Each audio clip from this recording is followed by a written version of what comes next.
हम लोगों ने एक एक्शन प्लान बनाया हुआ है मोदी जी की गारंटी को लेकर के। यहाँ पर एक छोटा कार्यकर्ता उच्च स्तर तक पहुंच सकता है, केवल अपने हितों के लिए गठबंधन बनाया है। देश हित में गठबंधन थोड़ी ना है। पैसे के लेन देन और बहुत सारे विषय को लेकर के सचिन पायलट के ऊपर ऐसा आरोप न लगे। जो घटना घटी वहाँ पर आप गए थे, क्या सामने आया और क्या लग रहा है?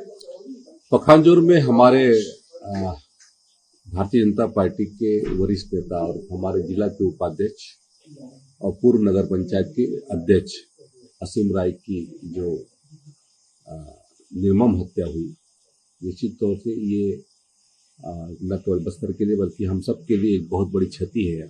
और कल हम वहां पर गए थे और कुछ संदिग्ध उन्होंने बताया हुआ है और उस विषय को लेकर के जांच चल रही है और आने वाले समय में इस पूरे मामले की जांच की जाएगी और जो भी इसमें दोषी होगा उसके ऊपर कार्रवाई की जाएगी। नगर पंचायत चुनाव विश्वास प्रस्ताव आने वाला था, उससे कुछ जुड़ा हुआ? हाँ, ऐसे अलग अलग पहलू उसमें बताए गए हैं। उसके आधार पर अपन तय कर रहे हैं कि क्या सारे पहलू पर उसमें जांच हो और उसके आधार पर जो भी उसमें दोषी होगा उसके ऊपर कार्रवाई। तो राजनीतिक षड्यंत्र भी हो सकता है? बिल्कुल। कांग्रेस के समय में जिस तरीके से राजनीतिक षड्यंत्र के तहत में परंपरा चली रही है और अभी भी जो देखने को मिला है, तो कहीं न कहीं से राजनीतिक षड्यंत्र हो सकता है। ये लोकसभा चुनाव को लेकर अजय जामवानी ने आप लोगों को भाजपा को 5 एक्शन प्लान बताया है। किस तरीके का प्लान है, कैसे उसको आप लोग फॉलो करेंगे? देखिए, अभी लोकसभा चुनाव होने वाले हैं और उस विषय को लेकर के लगातार भारतीय जनता पार्टी के अलग अलग कार्यक्रम चल रहे हैं और निचले स्तर पर हमारे क्लस्टर की बैठकें होने को तय है और विधानसभा की बैठक होने को तय है और निचले स्तर पर जो रणनीति के तहत पे हम लोगों ने विधानसभा का चुनाव लड़ा, उसी रणनीति को आगे बढ़ाते हुए हम लोकसभा का चुनाव भी लड़ेंगे। इस बात में भी है कि मंत्री बीच बीच में रिपोर्ट भी अपनी देंगे अपने कामों का, क्योंकि 100 दिनों का लक्ष्य रखा है आप लोगों ने, कार्य योजना बनाई। बिल्कुल, मंत्रियों सभी मंत्री लगातार काम कर रहे हैं और सभी हम लोगों ने एक एक्शन प्लान बनाया हुआ है मोदी जी की गारंटी को लेकर के किस तरीके से विभाग काम करे, इसके लिए एक्शन प्लान के तहत में ही काम होगा। ये लोकसभा चुनाव को लेकर जातिगत समीकरण पर ध्यान दिया जाएगा क्या?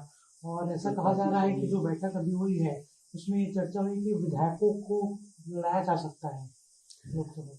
देखिए, भारतीय जनता पार्टी में सब कुछ संभव हो सकता है और यहाँ पर एक छोटा कार्यकर्ता उच्च स्तर तक पहुंच सकता है। ये भारतीय जनता पार्टी में ही संभव है और पार्टी जैसा आदेश करेगी उसके आधार पर हर कार्यकर्ता काम करने को तैयार है। सीट बंटवारे को लेकर लगातार दिल्ली में गठबंधन बैठक कर रही है। इंडी गठबंधन किस तरह देखते हैं, अलग अलग राज्यों किस तरह सीट बंटवारे बात नहीं बन पा रही है। बात नहीं बन पा रही है।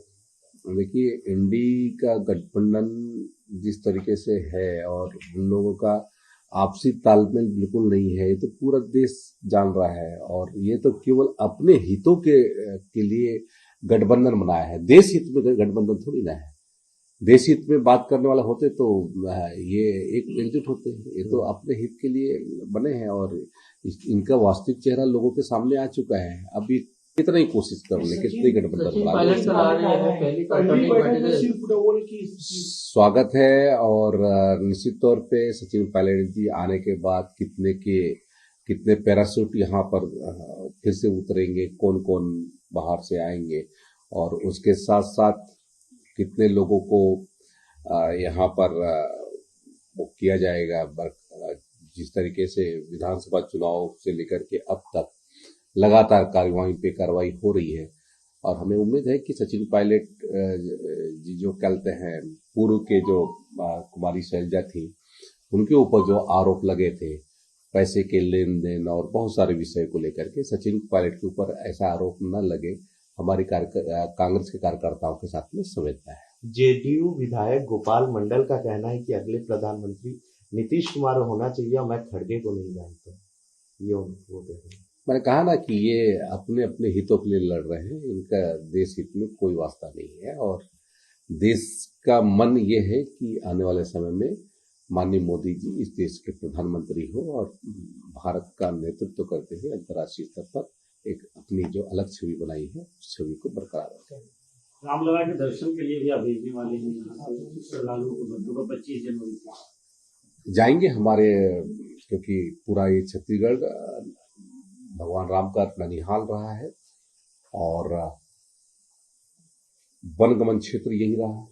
दंडकारण्य जहाँ पर हम लोग मानते हैं हमारी आस्था का केंद्र, बहुत सारे आस्था के केंद्र हैं और उस दंडकारण्य में आज भी भगवान राम के 5 चरण पड़े थे। इसके कारण से आज भी ये कहा जाता है कि वहां पर कांटा नहीं है और आज हम सबके लिए सौभाग्य की बात है कि लगभग 500 साल की लड़ाई के बाद आज भगवान राम का मंदिर हमारे अयोध्या में बन रहा है। तो हमारे बस छत्तीसगढ़ वालों को के लिए तो बड़ी खुशी का विषय है और इसी तौर पे दर्शन करने के लिए यहाँ से भी हमारे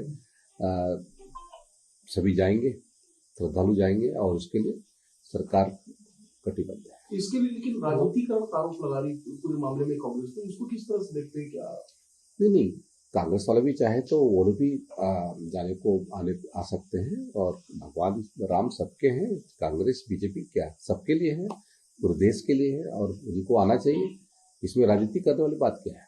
असहज हो रहे हैं क्या वो लोग इस पूरे मंदिर में जिस तरह से स्थिति बन रही है? अब ये इन्होंने तो एक जिस तरीके से पूरे सिस्टम को खराब करने की कोशिश की और देश के नाम को गिराने की कोशिश की। कभी वो चाइना के बीच में जाकर के इस देश का अपमान करते हैं, कभी पाकिस्तान के से चर्चा करने की बात करते हैं। तो इससे बड़ा दुर्भाग्य क्या हो सकता है? और इनका वास्तविक चेहरा अब सामने आ गया है। अब ये धर्म विरोधी भी हो रहे हैं और उसके कारण से ये उलझुल बयान दे रहे हैं।